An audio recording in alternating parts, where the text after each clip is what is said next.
ঈদকে ঘিরে মুখে মুখে এখন আলোচনা কোরবানির পশু ঘিরে। রাজধানীতে বসেছে বেশ কয়েকটি হাট। এরই মধ্যে এসব হাটে অসংখ্য পশু উঠলেও ক্রেতা উপস্থিতি কিছুটা কম। বড় গরু উঠলেও সেগুলোর দামও চড়া। প্রতিটি ঈদে স্পেশাল হারপিক 750 ml বোতল থেকে 1 টাকা ব্যয় করা হবে পরিচ্ছন্নতা কর্মী ও সুবিধাবঞ্চিত শিশুদের জন্য। ঈদের খুশি ছড়িয়ে যায় হারপিকের সাথে। এর নাম সাদাবাবু। বিক্রেতার দাবি ওজন অন্তত 1000 কেজি, বয়স প্রায় 4 বছর। রাজধানীর শনিয়াখড়া কোরবানির পশুর হাটে বিক্রির জন্য ফরিদপুর থেকে নিয়ে আসা হয়েছে, তবে মিলছে না কাঙ্ক্ষিত দাম। দাম চেয়েছি 15 লক্ষ টাকা। তো আমার এই গরুটার দাম হচ্ছে, কিন্তু কি তারা আসছে, কিন্তু দাম বলতেছে, কিন্তু আমার আইডিয়া মতো হচ্ছে না।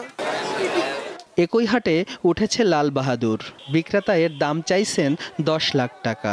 আশা করা যায় যে দাম একটু বাড়তে পারে আর কি। এখন তো বেচাকেনা খুব একটা শুরু হয় নাই। এবার ঢাকা দক্ষিণ সিটি কর্পোরেশনে স্থায়ী হাটের সংখ্যা 11টি।